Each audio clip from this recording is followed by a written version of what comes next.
War has followed Canada since the moment it became a country, not always loudly, not always far away, but persistently, along its borders, across its prairies, and eventually across oceans. For a nation often defined by peacekeeping, Canada's story is quietly shaped by conflict. And from the very beginning, that conflict would demand lives. In 1867, Canada was born out of compromise and uncertainty, a young dominion stitched together from colonies, still tied to Britain for defense and foreign policy. Its population was small, its borders were long and exposed, and its sense of identity was still forming. Within a year, that fragility would be tested. In the late 1860s, armed Irish-American militants known as Fenians began launching raids across the U.S.-Canada border. Their goal was political leverage against Britain, but the land they struck was Canadian. Small militia units mobilized quickly. These were not full-time soldiers, but volunteers, farmers, blacksmiths, clerks, men who had only recently begun to think of themselves as Canadians. The most notable clash came at Ridgeway in 1866, where Canadian militia forces faced Fenian fighters in open combat. Confusion on the battlefield, inexperience, and lack of coordination led to a chaotic engagement. When it ended, Canadian forces had been forced to withdraw. The Fenian Raids would continue in scattered attempts until 1871, but each time they were repelled. The strategic outcome was clear. Canada held its ground. The human cost, however, was real. Across the raids, approximately 31 Canadians were killed, most of them young militia volunteers. Canada's role had been defensive, protecting its own territory. But the experience left a lasting impression. It exposed weaknesses in coordination and training. It also accelerated the push for a more organized national defense. And it left behind a question that would echo through the coming decades. What did it mean to defend Canada if Canada itself was still being defined? That question surfaced again almost immediately. This time not at the border, but deep within the country's interior. In 1869, the transfer of Rupert's Land from the Hudson's Bay Company to Canada set off alarm among the Métis population at Red River. They feared that surveyors and settlers would ignore their land rights and erase their political voice. At the center of this resistance stood Louis Riel, a young Métis leader who organized a provisional government to negotiate Manitoba's entry into Confederation on Métis terms. Canada's role in the Red River Rebellion was complex, part political negotiation, part military expedition. Ottawa authorized a force to travel west and establish federal authority, but the journey itself was slow and uncertain, crossing vast wilderness with limited infrastructure. Tensions escalated when a group of settlers opposed to Riel's government attempted to overthrow it. They were arrested. Among them was Thomas Scott, who was later executed by the provisional government. The execution shocked the country. It transformed what had been a regional dispute into a national crisis. English Canadians viewed Scott as a martyr. French Canadians saw Riel as a defender of minority rights. In the end, Manitoba entered Confederation in 1870 with promises of land and language protections for the Métis. But Riel was forced into exile. The rebellion had resulted in one Canadian death, but its political consequences were profound. It revealed that Canada's greatest internal tensions were not only geographic, but cultural, linguistic, and rooted in competing visions of the country itself. As the 1870s gave way to the 1880s, those tensions did not fade. They deepened. Canada's westward expansion accelerated. The Canadian Pacific Railway pushed across the plains. Settlers arrived in waves. Indigenous nations were confined to reserves under treaties that were often misunderstood or broken. food shortages spread as buffalo herds disappeared. Communities felt ignored, misrepresented, and increasingly desperate. By 1885, the situation reached a breaking point.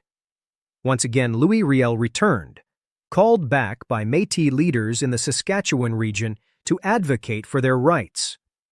This time, however, events moved more quickly toward open conflict. Canada's response was immediate and decisive. The government mobilized thousands of troops and used the railway, still incomplete but operational, to move soldiers west in days instead of months. It was one of the first demonstrations of modern Canadian military logistics. Fighting broke out at Duck Lake in March 1885, followed by engagements at Fish Creek and finally Batoche. The battles were short, intense, and decisive. Canadian forces, better supplied and reinforced, eventually overran the Métis positions. By the end of the campaign, approximately 88 Canadian soldiers had been killed. The losses among Métis and First Nations fighters were significant, but less precisely recorded. Canada's role had been unmistakable: a federal military campaign to suppress an internal uprising and secure control over the West. Riel was captured, put on trial for treason, and executed later that year. His death divided the country more deeply than ever before. In Quebec, he was mourned as a martyr. In much of English Canada, he was seen as a rebel. The Northwest Rebellion ended armed resistance on the prairies, but it also left behind a legacy of mistrust and unresolved injustice that would shape Canadian society long after the gunfire stopped. By the late 1890s, Canada had secured its internal territory. It had asserted federal authority across vast distances, and it had learned to mobilize troops using national infrastructure. But now, a new question emerged. Would Canada fight beyond its borders, not in defense of itself, but in support of the British Empire? In 1899, war broke out in South Africa between the British Empire and the Boer republics. Britain called for support from across its empire. Canada faced a decision. Sending troops overseas was controversial. Some Canadians saw it as a duty and an opportunity to prove the nation's strength. Others questioned why Canadians should fight and die in a distant imperial conflict. In the end, volunteers answered the call. More than 7,000 Canadians would serve in the Second Boer War. They fought as mounted infantry, scouts, and support troops in a harsh and unfamiliar landscape. The war itself was difficult, marked by guerrilla tactics, long marches, and a British strategy that included scorched earth policies and civilian concentration camps. Canada's role was limited in scale but powerful in symbolism. It was the country's first major overseas deployment. Canadian troops earned a reputation for discipline and effectiveness, particularly in mobile operations across the South African Veld. But the cost followed them home. By the time the war ended in 1902, approximately 267 Canadians had been killed from combat, disease, and hardship. For a country of just over 5 million people, that number carried weight.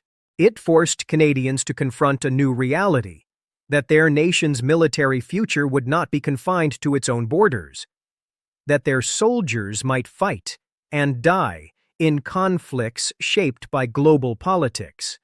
And it sparked a deeper conversation that would continue into the 20th century.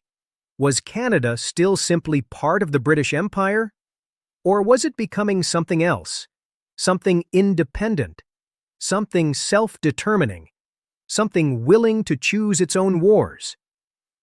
As the new century began, Canada stood between those identities. It had defended its borders.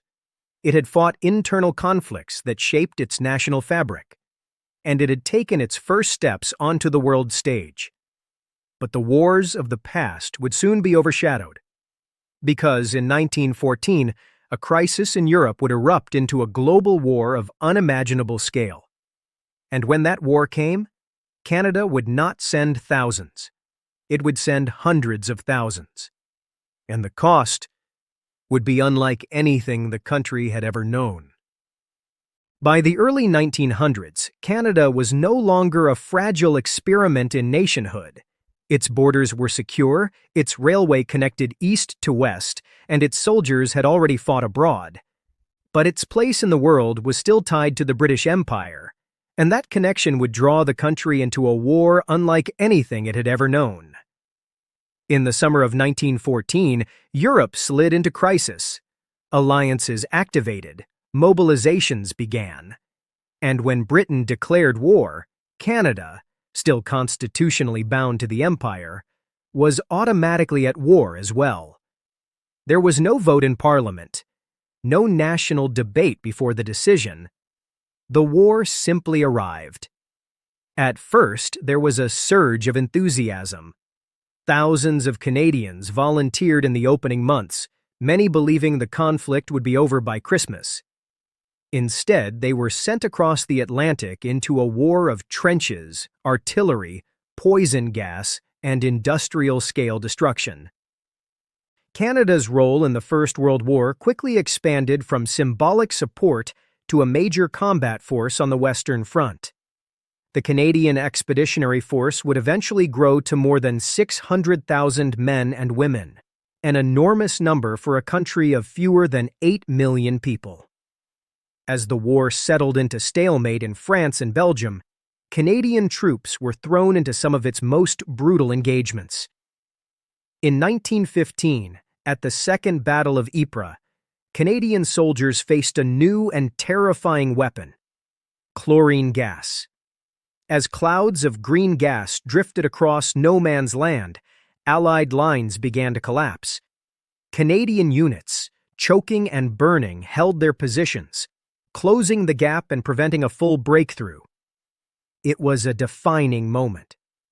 It showed that Canadian forces could stand under pressure, even in the face of new forms of warfare. But it came at a cost. Thousands of casualties in just days. As the war dragged on, Canadian troops would be called upon again and again for some of the most difficult assignments. At the Somme in 1916, they fought in grinding attritional battles where gains were measured in meters and losses in thousands. And then, in the spring of 1917, came Vimy Ridge. For the first time, all 4 divisions of the Canadian Corps fought together in a single coordinated assault. Careful planning, detailed maps, rehearsals behind the lines, these preparations set the attack apart from earlier efforts. When the assault began on April 9th, Canadian troops advanced under a creeping artillery barrage, capturing the heavily fortified ridge in a matter of days. Vimy became a symbol, not just of military success, but of national identity. It was seen as the moment Canada stepped out of Britain's shadow and proved itself as a capable, independent fighting force. But again, there was a cost. More than 10,000 Canadian casualties were suffered in that single battle alone, and the war was far from over. In 1918, during the final months of the conflict, Canadian forces played a key role in a series of offensives that pushed German forces back. The 100 Days Campaign. Battle after battle, Amiens, Arras, Cambrai, Canadian units were used as shock troops, often leading the advance. They were effective, but the losses were heavy. By the time the war ended in November 1918, the scale of Canada's sacrifice was staggering. More than 655 Canadians had been killed, and over 170,000 wounded. Nearly every community in the country felt the loss. The First World War transformed Canada. It accelerated industrial growth, advanced women's roles in the workforce, and deepened the country's push toward greater autonomy from Britain. But it also left behind a generation marked by trauma and a nation that had learned the cost of global war. For a brief time, it seemed as though that lesson might prevent another. The 1920s and 1930s were years of recovery, remembrance, and uncertainty. Monuments were built. Names were carved into stone. Families tried to move forward. Yet across Europe, new tensions were rising. Economic depression, political extremism, and unresolved grievances from the First World War began to destabilize the continent. In Germany, a new regime under Adolf Hitler rearmed the country and expanded its territory. Once again, the world moved toward conflict. In September 1939, Germany invaded Poland. Britain declared war soon after. This time, Canada made its own decision. For the first time in its history, Canada declared war independently, 1 week after Britain, following debate in Parliament. It was a symbolic and practical assertion of sovereignty. Canada had chosen to go to war. At first, the early years of the Second World War were uncertain for Canadian forces. Troops were mobilized and trained. Equipment was produced. Convoys crossed the Atlantic, carrying vital supplies to Britain under constant threat from German U-boats. The Battle of the Atlantic became one of Canada's most important contributions. Canadian naval and air forces helped protect shipping lanes, escorting convoys through dangerous waters where submarines lurked. It was a long, grinding campaign that lasted the entire war. But as the conflict expanded, Canada's role grew larger and more direct. In 1941, Canadian troops participated in the ill-fated raid on Dieppe in occupied France. The attack was intended as a test of German defenses and amphibious assault tactics. Instead, it became a disaster. Of the nearly 5,000 Canadian troops who landed on the beaches, more than half were killed, wounded, or captured. The lessons were harsh, but they would later inform the planning of larger operations. By 1943, Canadian forces were fully engaged in the Allied invasion of Italy. Fighting through mountainous terrain, fortified towns, and winter conditions, Canadian troops advanced slowly northward, facing determined German resistance. Then, in June 1944, came one of the most significant moments in modern history: D-Day. On June 6th, Canadian forces landed on Juno Beach as part of the Allied invasion of Normandy. Facing heavy defenses, rough seas, and intense fire, they pushed inland further than any other Allied force on that first day. It was a turning point in the war. From Normandy, Canadian forces fought through France, into Belgium, and eventually into the Netherlands, helping to liberate occupied towns and cities along the way. The Dutch liberation, in particular, would forge a lasting bond between Canada and the Netherlands, a relationship remembered and honored to this day.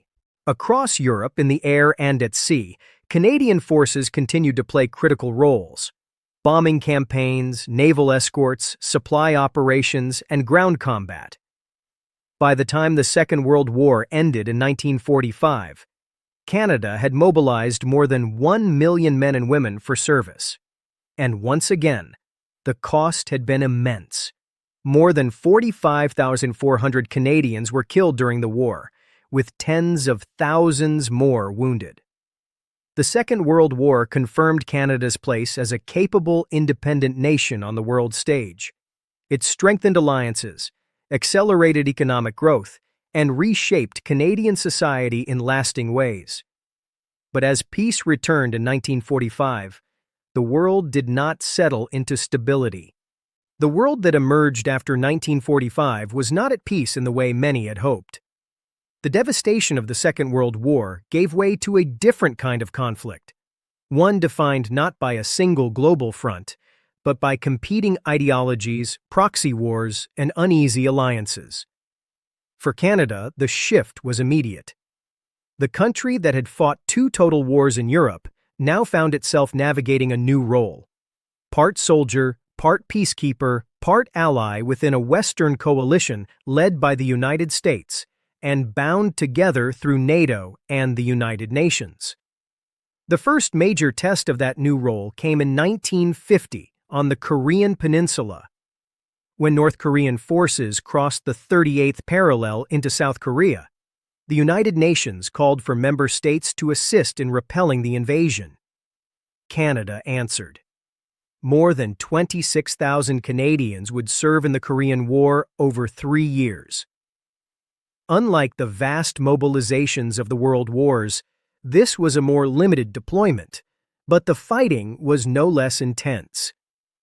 Canadian soldiers served primarily as part of the 25th Canadian Infantry Brigade, integrated into a multinational UN force.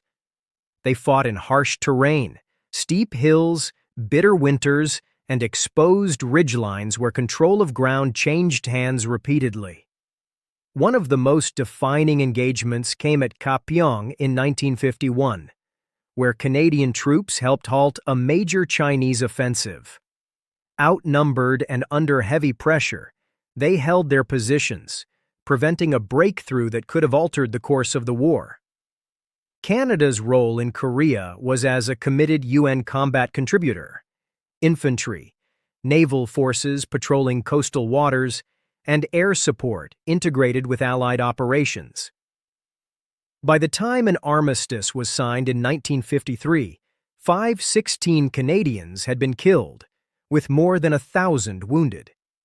The war ended not with a decisive victory, but with a tense ceasefire that still technically endures. For Canada, Korea marked a transition. It was no longer fighting as part of an empire, but as a sovereign nation contributing to international coalitions. The missions were smaller, the goals more limited, but the risks remained. As the decades passed into the 1960s and 1970s, Canada became increasingly associated with peacekeeping. Deployments in Cyprus, the Middle East, and other regions aimed at stabilizing fragile ceasefires. But the possibility of combat never disappeared. By the end of the Cold War in the late 1980s, global tensions shifted once again. The collapse of the Soviet Union did not end conflict. It changed its shape. And in 1990, a new crisis emerged in the Persian Gulf. When Iraq invaded Kuwait, a U.S.-led coalition assembled under United Nations authorization to force Iraqi withdrawal. Canada joined the effort in what became known as the Gulf War. Canada's role in the 1990–1991 Gulf War, under Operation Friction, focused primarily on naval and air contributions. Canadian warships were among the first coalition vessels in the Persian Gulf, enforcing sanctions and later supporting combat operations.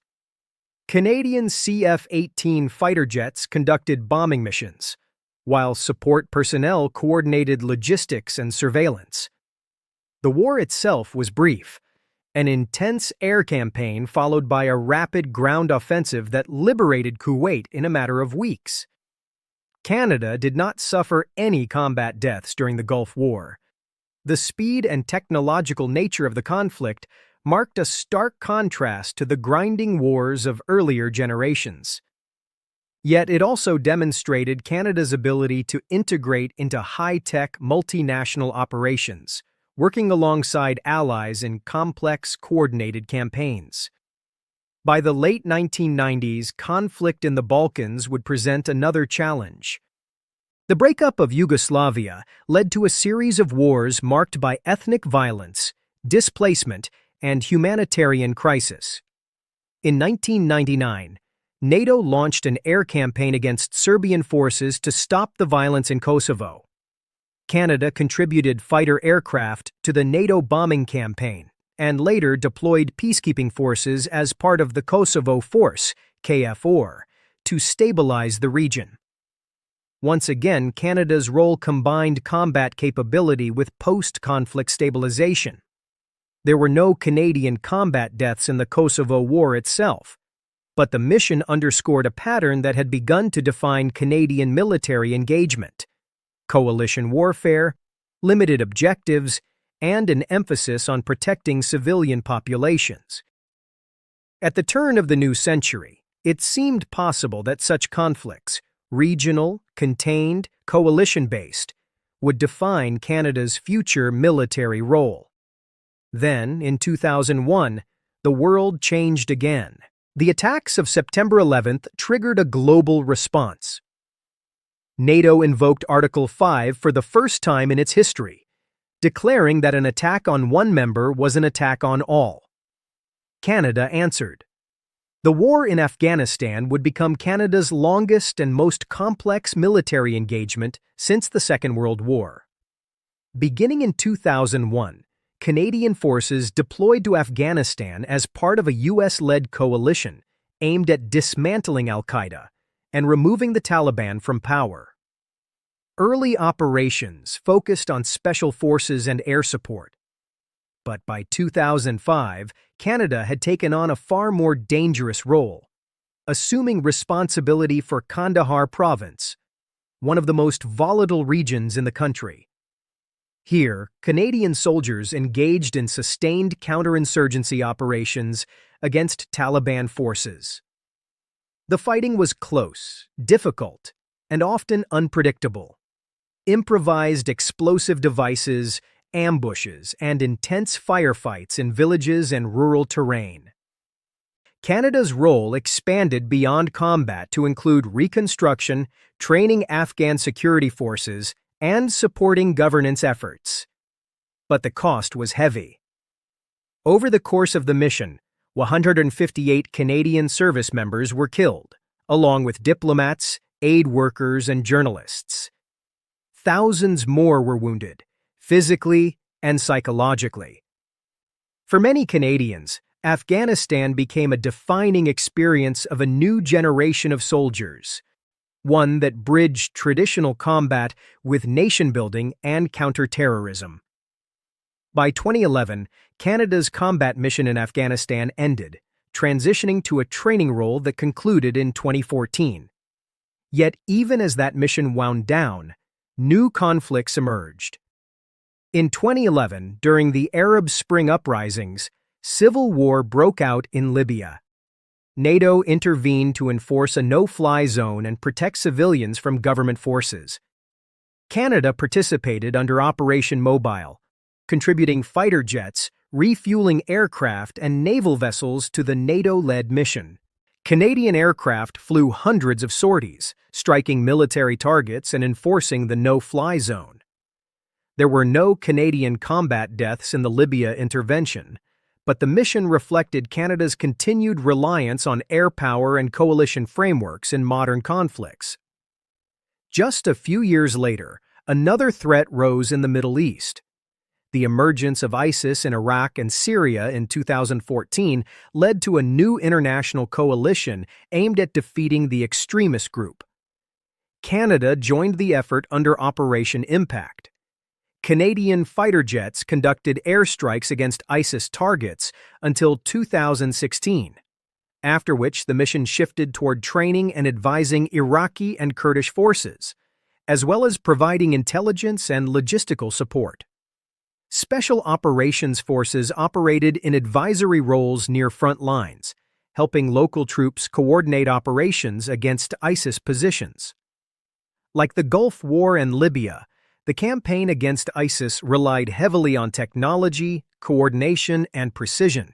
And like those missions, Canada suffered no combat deaths in the anti-ISIS operation. By the mid-2010s, Canada's pattern of military engagement had clearly evolved. From the militia volunteers at Ridgeway, to the trenches of Vimy Ridge, to the beaches of Normandy, to the hills of Korea, to the deserts of Kandahar. Canada's role had shifted with each generation. The scale of war had changed. The nature of alliances had changed. And the meaning of service had changed with it. But one thing remained constant. Whenever Canada chose to fight, whether in defense of its own land, in support of allies, or under the banner of international peace, there were always Canadians willing to go. And sometimes, not all of them came home. Across more than a century and a half of conflict, from 1866 to the present day, Canada's wars have taken over 112,000 Canadian lives. Each number is a story. Each name, a life interrupted. Each conflict, a chapter in the ongoing question of what Canada stands for in the world. And that story is not finished. Because even now, Canadian forces continue to deploy, training partners, supporting allies, preparing for a future that remains uncertain. The timeline continues forward, quietly, steadily, into whatever comes next.